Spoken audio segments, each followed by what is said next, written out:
Bienvenidos al Canal 8 y su programa institucional Diálogos de Cultura.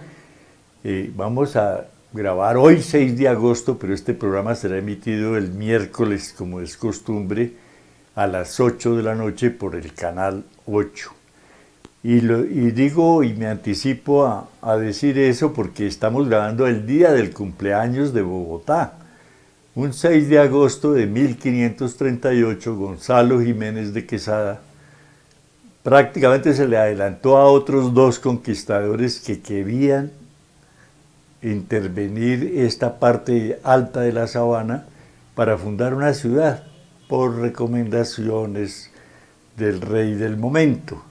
Entonces estaban Nicolás de Federman y tal vez Sebastián de Belalcázar por estos lados tratando de hacer lo que Gonzalo Jiménez de Quesada logró con la construcción de 12 chozas pajizas y una capilla. ¿Por qué? Porque también hay historias y anécdotas que dicen que si no lo hace ese 6 de agosto de 1538, tanto Nicolás de Federman como Sebastián de Belalcázar lo hubieran podido adelantar en esos días, porque ellos tenían sus privilegios una vez fundada la ciudad, en los terrenos, en la construcción misma de la ciudad y el hecho de recibir honores ante el rey. Entonces, pues se les adelantó don Gonzalo Jiménez de Quesada y comenzó a desarrollarse esta ciudad. Naturalmente, ellos nunca improvisaban, siempre mandaban un cuerpo adelantado que por lo menos encontraran un terreno que reuniera las condiciones mínimas para tener una cantidad de población que no padeciera de agua ni de alimentos. Total que ellos se fijaban bien que tuviera ríos, quebradas, fuentes de agua y también un terreno fértil para producir los alimentos necesarios para la futura población. Total que él mandó sus adelantados. Le dijeron, sí, el terreno es hábil, es tierra fértil, es más, hay bosques nativos muy hermosos, de ahí se puede sacar madera para reconstruir la ciudad, y además tiene una esfera, el río Tunjuelo y el río San Francisco, en esa época agua limpia, agua transparente, cero contaminación, y abundante además, porque Bogotá ha sido una ciudad que ha sido caracterizada por la permanente lluvia y el frío, tanto que le dicen los costeños contemporáneos, los caribes, la nevera, le dicen a Bogotá. Y después ya en la época de la colonia, cuando vienen los colonizadores a mirar y los curas doctrineros a adoctrinar a los seres humanos según el Tratado de Tordesillas, una ciudad limítrofe entre Portugal y España, en la que se reunieron delegados de los reyes de España, Portugal y el Papa, también más su delegación. Y ahí de esa reunión salió lo que fue hoy Brasil para los portugueses y el resto de América para los españoles.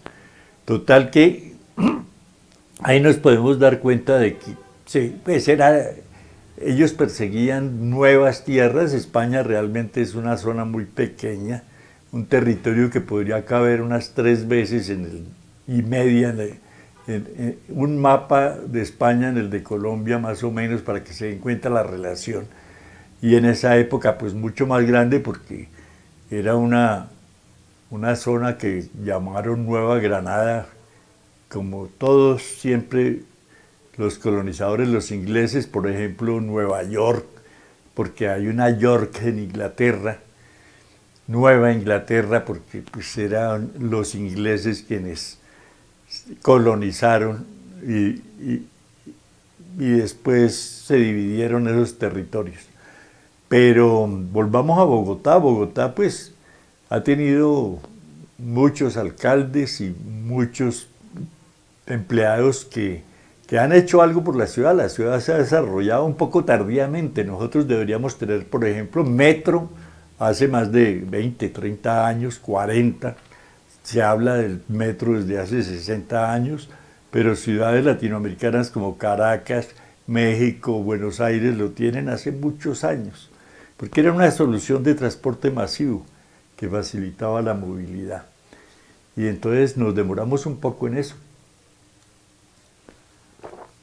El Plan Estratégico Bogotá 2000, estoy hablando del año 1982, proyectó un poco la ciudad, como que recomendó hacer bibliotecas, parques, universidades, mejorar los colegios, y eso efectivamente se hizo a través de las administraciones de Jaime Castro, de Antanas Mocus, de Enrique Peñalosa, de Gustavo Petro, de Lucho Garzón. Es decir, pasaron muchas administraciones, pero se fueron ejecutando esas obras, y la movilidad con el con el Transmilenio, que se ha ido ampliando y que se va a convertir en 10 años que termina el metro en alimentadores, en proveedores de gente que van a alimentar el futuro metro. Eso me parece que está bien, porque han hecho una política de Estado que trasciende los gobiernos de 3 inicialmente y después 4 años que administran Bogotá. Pero hay que segregar también que Tunja fue también fundada un 6 de agosto, pero del año inmediatamente anterior, o sea, 1537. Entonces, desde aquí, desde Chía, donde hay mucha población que tiene ascendencia boyacense, pues los queremos saludar y felicitar con motivo de su cumpleaños. Lamentablemente, Chía no tiene fecha de fundación, fecha de cumpleaños. Unos dicen que Gonzalo Jiménez de Quesada, antes de llegar a Bogotá, estuvo en Chía, y efectivamente estuvo, pero no hizo ningún acto protocolario que permita decir que la fundó, sino que pues estuvo en una Semana Santa, y en la Semana Santa, como buenos católicos, no podían trabajar, o sea, no podían avanzar en sus labores ordinarias, y resolvieron pernoctar en Chía. Pero Chía no tiene una fecha de fundación efectiva. Estamos averiguando con el Archivo General de la Nación a ver si nos suministran el acta de la Asamblea Departamental que debió declarar a municipio, elevar a la categoría de municipio a Chía, porque ya tenía número de habitantes y presupuesto suficiente para funcionar autónomamente como municipio. Pero esa es una investigación que estamos haciendo hace rato y hace tiempos. Entonces, felicitaciones a los bogotanos. Mucha gente de Bogotá vive en Chía, mucha gente de Tunja y Boyacá vive en Chía también. Entonces, saludarlos desde aquí, desde Diálogos de Cultura, y decirles que son bienvenidos siempre, porque ellos vienen con sus historias, sus costumbres, y aportan mucho a la cultura de nuestro municipio aquí en Chía, Cundinamarca, Colombia, Suramérica. Pero bueno, hay un discurso que hizo Marta Sen con motivo del cumpleaños de Bogotá, siendo alcalde Lucho Garzón, y ella se jactaba de decir: quiero utilizar los próximos 10 minutos de su atención para resaltar 2 fechas que marcan ya una huella en la historia de nuestra ciudad capital, como momentos de gran reconocimiento internacional de la cultura a partir de las políticas de la Bogotá sin indiferencia que nos gobierna. El 17 de junio de 2005, día en que la UNESCO declaró a Bogotá como Capital Mundial del Libro. 2007, y el 7 de noviembre de 2006, con la 10ª Bienal de Arquitectura de Venecia, nos premió con el León de Oro de San Marco, máxima distinción concedida a la ciudad alguna en el mundo. Hay que recordar que Bogotá siempre ha sido como un centro cultural muy importante, a tal situación que nos llamaron alguna vez la Atenas suramericana. Y ustedes recuerdan que Atenas en Grecia era la ciudad de los filósofos, la ciudad de la cultura, la ciudad de la democracia, la ciudad de la sabiduría. Pero me parece que esos gobernantes eran menos egoístas, entonces proyectaban la ciudad no a los 4 años de gobierno, antes 3, pero sí con unas políticas de Estado que trascendían 2 y 3, como hablábamos del metro. El metro no sabe quién lo va a inaugurar, y a la alcaldesa actual no le importa, ni a la siguiente quién lo va a inaugurar, pero que quede en la historia que esas administraciones lo hacen. Hay que agradecerle al presidente Duque, a quien hemos criticado mucho, pero le acaba de firmar un cheque a Bogotá para la conclusión de la segunda etapa del metro. Eso está bien, porque Bogotá además produce el 47% del Producto Interno Bruto de Colombia y solo recibe transferencias por 20%. Y Antanas Mocus decía, está bien que no nos devuelvan todo, pero que hagan universidades, colegios y generen empleo localmente en los demás departamentos, porque todo el mundo venía a Bogotá a buscar trabajo, a buscar financiación, a buscar cultura, cine, teatro, música, porque no había en las capitales de departamento. Hoy ya vemos universidades prestigiosas en Medellín, en Barranquilla, hay universidades en Arauca, en Riohacha, en Neiva, donde antes eran institutos tecnológicos. Pero mire lo que dice Marta Sen para que vean los objetivos que se trazaban con motivo de esas distinciones.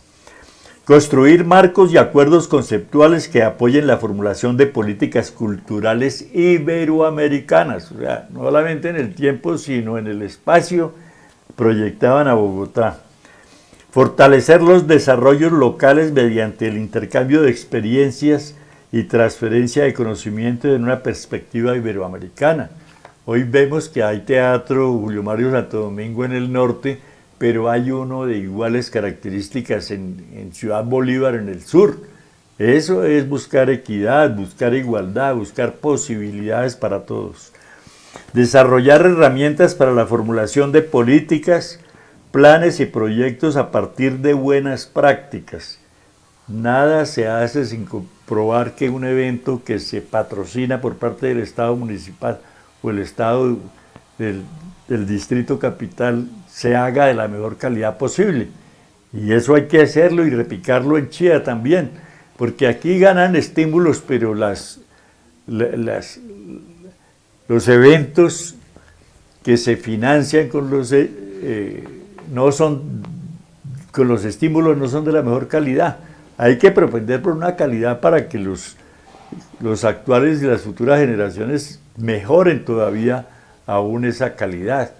Uno va a la Universidad de La Sabana, tuve la oportunidad de ir a oír las estadísticas del director del DANE y encuentra uno pulcritud, orden, disciplina, buenos parqueaderos, buenas formas, atención personal increíble.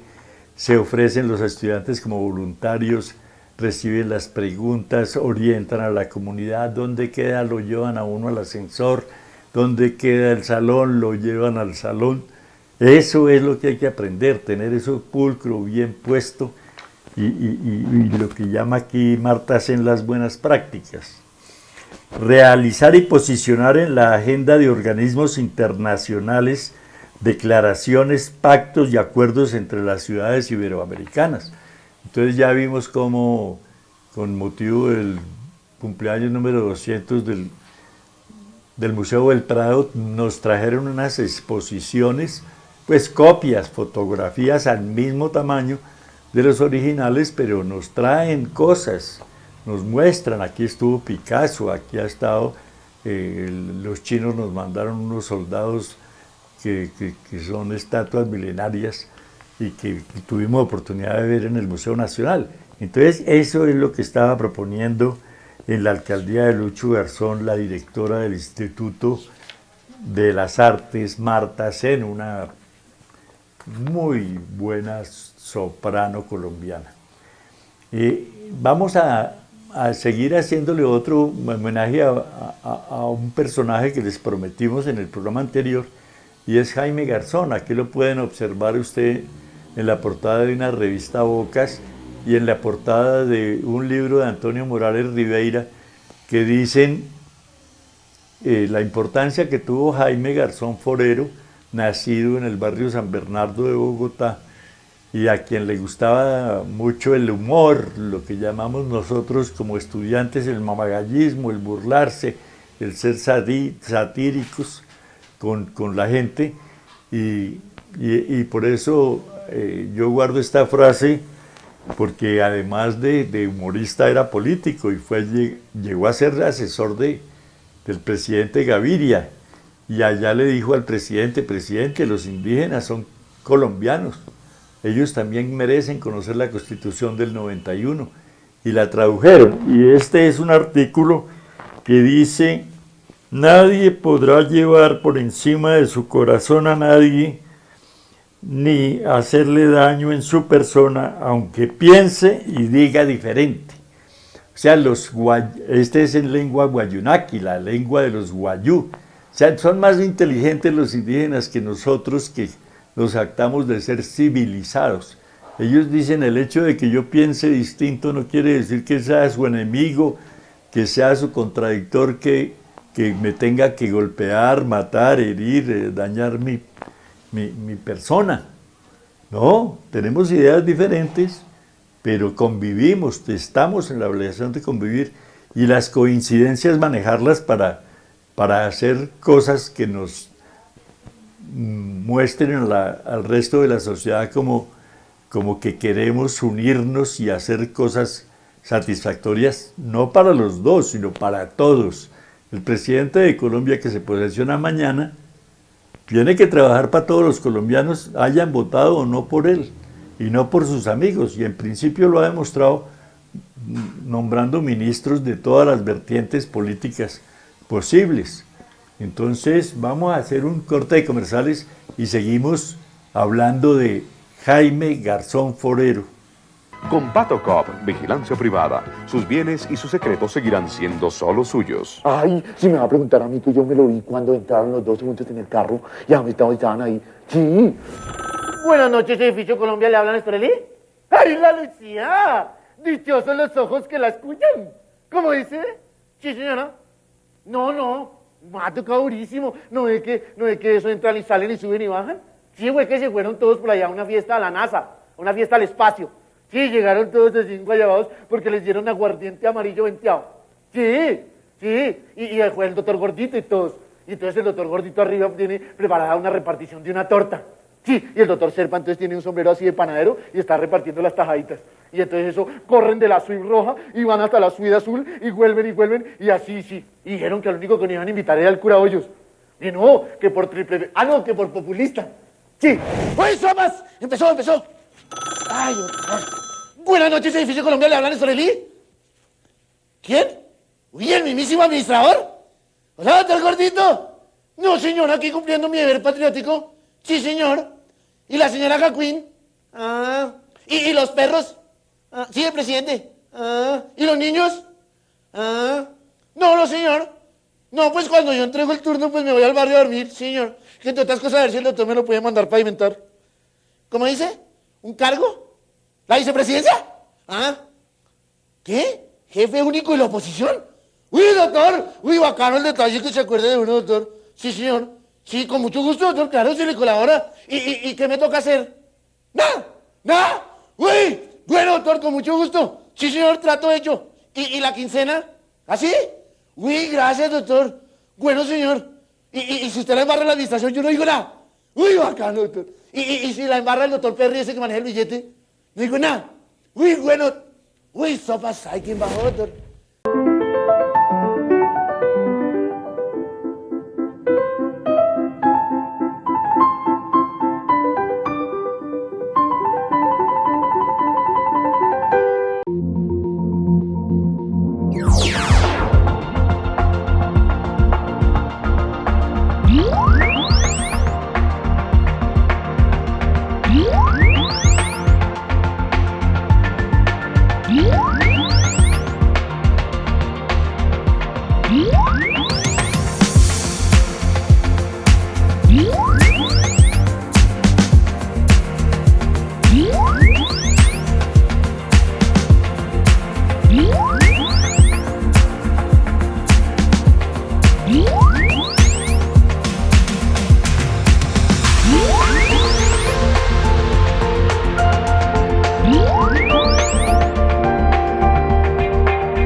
A diario miles de animales sufren maltrato físico y emocional grave. El cautiverio, la violencia física y el abandono pueden provocar su muerte.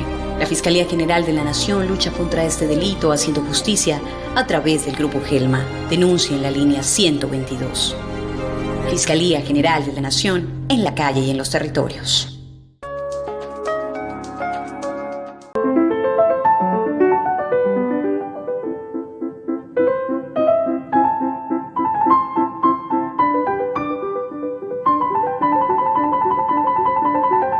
Tan lindo.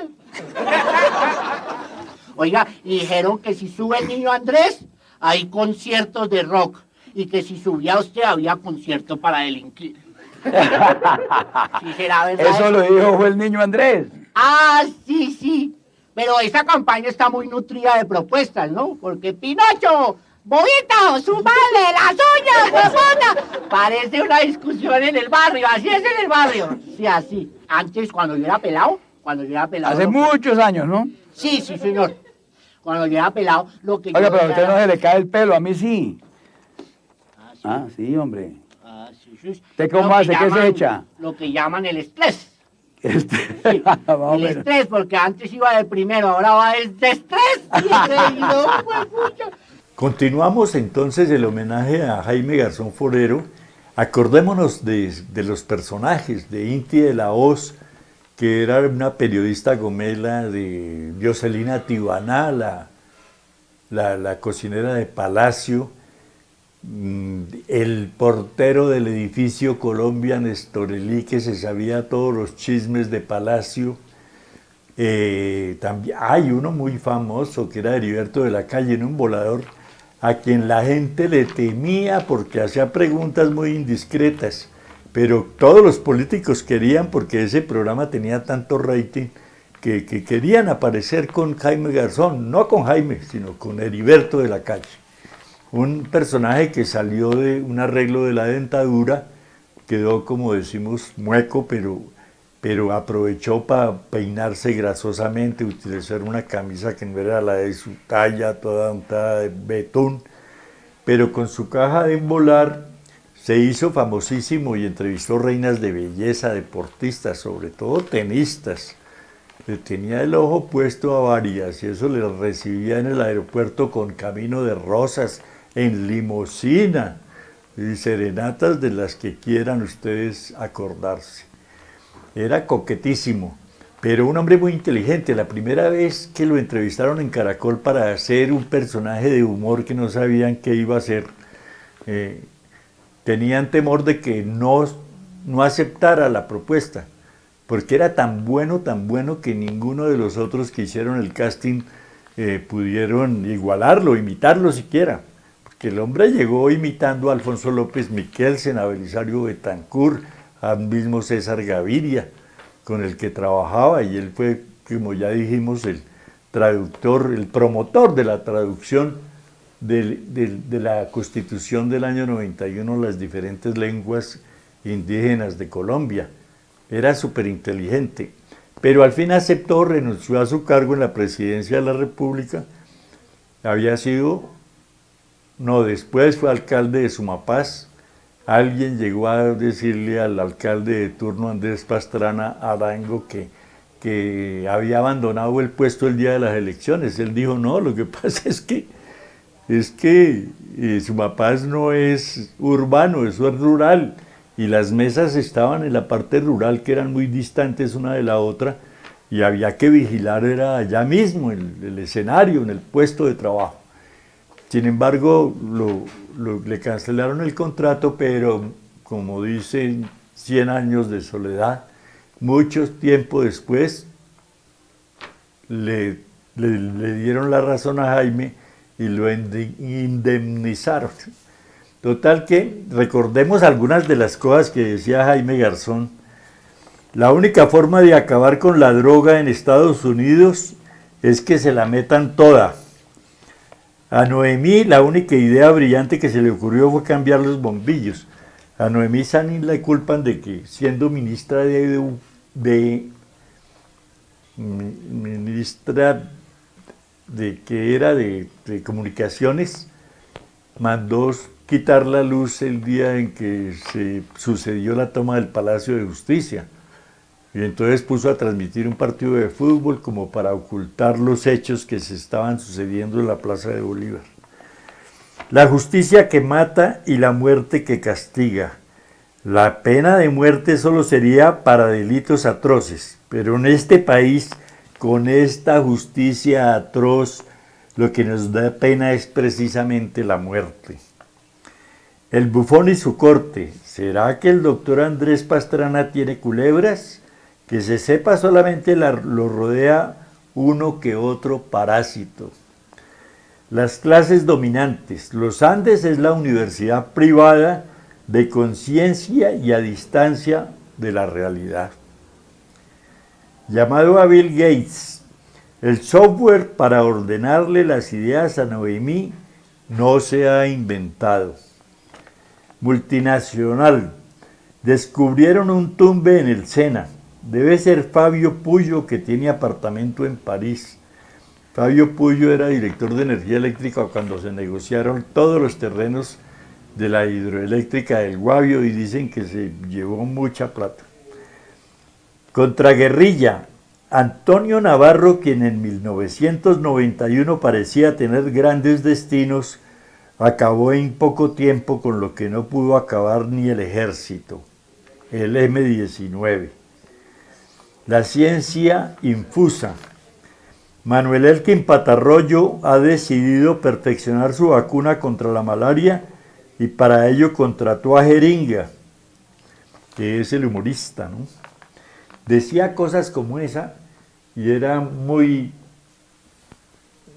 satírico, muy irónico, pero para entender todo eso que decía Jaime Garzón a través de sus personajes, inicialmente Sociedad, un programa de 1991, y después Cuac, el noticiero, fue en 1997-8, también muy interesante con Diego León Hoyos, que hacía de la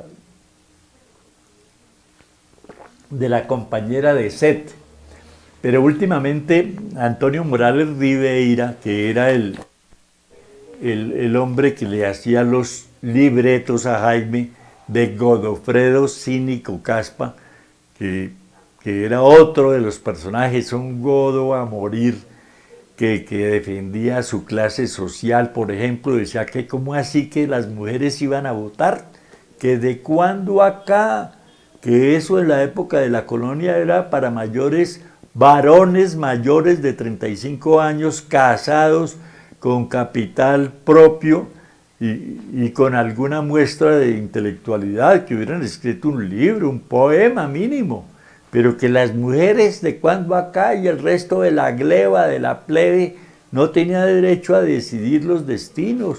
Al fin y al cabo decía, Álvaro y yo tendremos que decidir quién es el presidente de la República, pero no, las mujeres de cuando acá, eso no. Y esos libretos que no alcanzó a ejecutar Jaime, porque lo asesinaron un 13 de agosto de 1999, cuando venía de su casa por allá en La Perse, Verancia, y venía para Radionet, ahí detrás de Corferias, lo asesinaron. Dos sicarios en moto lo llamaron, Jaime, y él volteó a mirar y le zamparon un tiro, Jaime, y volta, otro tiro, y fue a estrellarse contra un poste ahí, justamente detrás de Corferias. Y fue un asesinato de Estado que todavía no se ha resuelto, que inicialmente hubo desviaciones de la investigación, culparon a unos sicarios que dijeron que venían de la oficina de Envigado de Medellín y que desaparecieron la moto y se inventaron una historia que nunca fue aclarada. Una señora de un cuarto piso y a 300 metros dijo hasta de qué color eran las medias de los sicarios y los describió cuando ellos llevaban casco protector y era muy difícil apreciar la fisonomía. Total que eso se cayó y nunca más se supo quién ha sido. Lo declararon un crimen de lesa humanidad y por eso el juicio continúa. La hermana de Jaime también escribió un libro, pues la historia familiar de Jaime, mucha foto, yo tuve la oportunidad de estar en el lanzamiento, siempre he sido como un fanático de Jaime y desde que lo mataron, ella vino al primer aniversario de la muerte de Jaime aquí a Chía y nos acompañó en el primer homenaje, pero hemos todos los años hacerlo.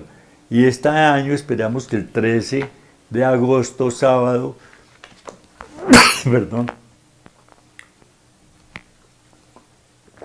en horas de la tarde nos presten el teatro Seama hizo un área en la biblioteca para hacerle el homenaje a Jaime, porque nos parece que nos representaba muy bien los domingos por la noche a todos los colombianos que queríamos decir algo y no podíamos, no teníamos voz, pero él sí nos daba esa voz de lo que pensábamos la mayoría de los colombianos.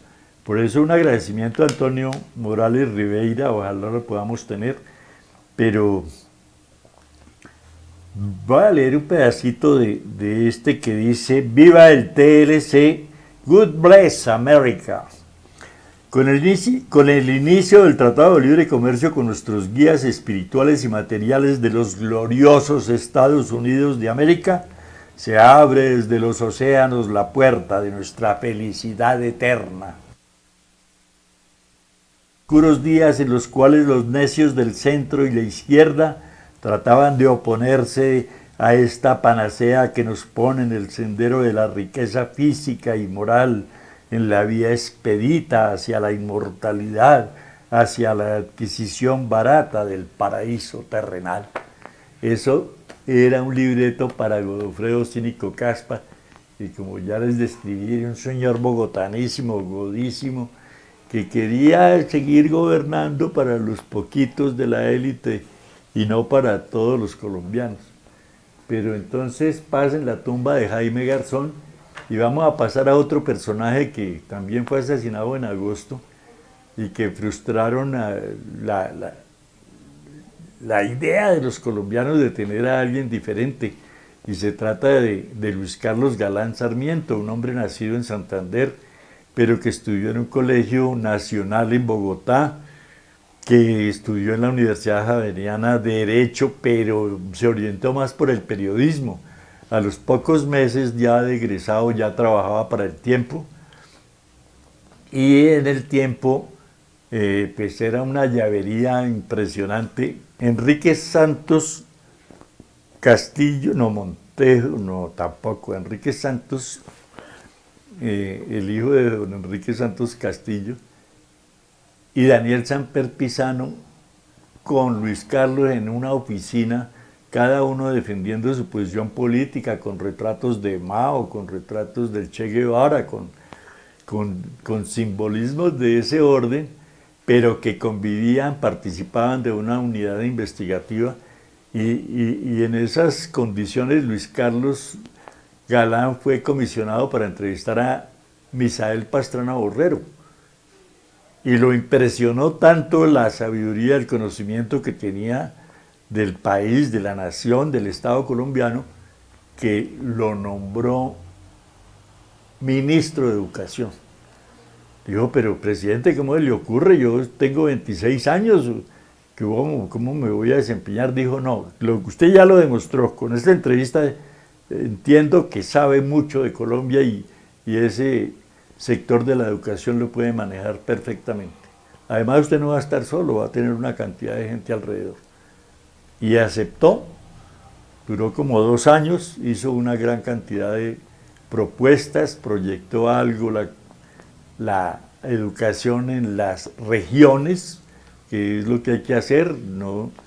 Uno encuentra todavía, en pleno siglo XXI, pueblos de más de 5.000 habitantes sin agua potable, sin energía eléctrica, y por consiguiente sin internet y por consiguiente sin educación, no hay profesor, no hay instalaciones apropiadas para asistir a clase, no hay recreación, no hay deporte, hay niños que a los 8 años todavía no le han dado la primera patada a un balón, y eso creo que proyectaba él, un colegio, un campos deportivos con laboratorios, con clases de idiomas inglés o francés de la época, y lo logró, creo. Después fue embajador en Italia, y después, estando en Italia, también asistió a una gran reunión mundial de la FAO, donde mostraba la desnutrición y la muerte de niños por esa causa en Colombia.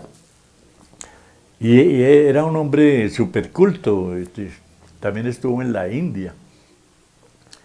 Y después regresó aquí, se integró al Partido Liberal, pero se dio cuenta de que esa era una camarilla, o lo que llamábamos en la época una rosca de turballismo, yerismo, lopismo, unos 10 personajes que manejaron siempre el Estado colombiano. Entonces dijo, no, esto no es conmigo, y creó el nuevo liberalismo con un señor huilense que resultó después ministro de Justicia, y lo mataron. Primero a él, y después una tarde pasó por la campaña de Alfonso López Caballero, que estaba con deseos de ser alcalde de Bogotá, y pasó rumbo a Soacha, y a las 7 de la noche que le dispararon a Luis Carlos, que se lo llevaron para la clínica de Kennedy, y que se murió Luis Carlos Galán un 18 de agosto, que queremos no conmemorar con el ánimo político, sino como lo desea Diálogos de Cultura, como un ejemplo de oratoria. Se fajaba, como decimos los antiguos, en unos discursos que le salían de los pulmones, del corazón y de la cabeza, en una improvisación total, que conocía muy bien, era uno estudioso. Hablaba del futuro de las minas del Cerrejón. Un periodista, Ríos, le preguntaba, y bueno, ¿y qué piensa usted de las minas del Cerrejón? Digo, no, tenemos como 3.800.000, no sé qué toneladas de carbón, que si se vende bien, pues eso va a ingresar a las arcas del país, y con esa plata podemos hacer un desarrollo armónico de Colombia. Pero si se vende mal, como se va a vender, no va a servir sino para que nos dejen un hueco profundo. El río Rancherías desapareció, desviaron otras quebradas, hicieron un tren supermoderno, inundaron de cenizas de carbón la bahía de Santa Marta, Portete, Bahía Portete, y todo fue realmente malo. Los niños todavía se mueren de desnutrición en La Guajira, a pesar de los miles de millones de metros cúbicos de carbón que sacan. ¿Sí? Era un hombre que conocía y sabía cómo manejaban la política los colombianos y qué iban a hacer con esa plata. También habló del narcotráfico, dijo, el nuevo liberalismo ha sido la única organización política capaz de enfrentar el terrible flagelo del narcotráfico, y lo mataron. Decía que quien trafica con becas está generando violencia, el que trafica con compra de votos está generando violencia. Bueno, entonces uno dice, pues se echó de enemigos a los políticos, a los narcotraficantes, a todo el mundo, y por eso el 18 de agosto también vamos a hacerle un homenaje a la oratoria de Galán, que era un hombre inteligente, capaz, hubiera sido un buen presidente de la República, pero como pasó con Jorge Eliezer Gaitán, pasó con Álvaro Gómez, pasó con Pizarro León Gómez, con muchos otros personajes, Bernardo Jaramillo Osa, también pasó con otros que podrían haber cambiado un poquito el rumbo de Colombia, y no estamos mal, a veces uno también se queja demasiado, pero uno va por las vías y dice, no, hace 40, 50 años que yo viajaba a la costa en carro y era una carreteras angostas, llena de huecos. Ahora tenemos una movilidad mejor, tenemos túneles, tenemos puentes, tenemos doble calzada. Ha habido algún adelanto, pero hubiéramos estado mucho mejor con puertos más modernos. Ya está mejor Barranquilla, Cartagena se piensa hacer en Bahía, en Urabá. Pudiéramos tener muchas cosas más. Colombia con 3.500 kilómetros de mar, de costa, deberíamos tener una flota mercante como la tuvimos en sociedad con Ecuador, pero deberíamos tener más. Teníamos un turismo mucho más rico y tenemos muchas posibilidades porque somos un país, como dice la Constitución, pluriétnico, multicultural. Tenemos que conocerlo y saber qué produce. Tenemos que hacerlo. Del Chocó han sacado miles de millones de toneladas de oro y no hay una escuela, no hay una vía, no hay un puesto de salud. Entonces, ¿para quién es la riqueza de Colombia? Se llevan la madera y nos la devuelven hecha muebles. Exportamos el café seco de trilla. Hasta ahora estamos aprendiendo que, según parece, no sabíamos tostar, moler, empacar el café y mucho menos prepararlo. Ahora ya tenemos personas que saben preparar el café, pero las máquinas las importamos de Italia, de Alemania. Total que tenemos que tener más autonomía y agregarle cada vez más valor a las materias primas que le vendemos hoy a la China, Estados Unidos y Europa. Venezuela ya está diciendo, les vamos a vender petróleo y gas a los europeos para que no se mueran de frío en este próximo invierno, porque Rusia no les va a dar más gas para la calefacción. Pero dice, págueme antes y al precio que impongamos nosotros y después le mandamos el gasecito. Estamos aprendiendo a negociar. Por eso muchas de las cosas que decía Luis Carlos Galán están teniendo realidad en estos tiempos.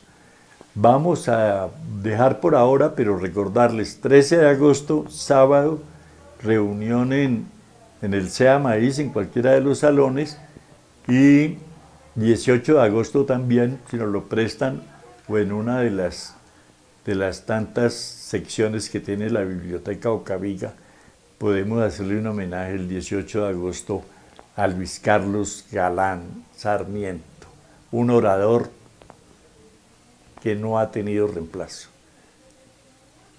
Buenas noches. Ceda la manipulación de los instrumentos del Estado en forma abusiva, ha querido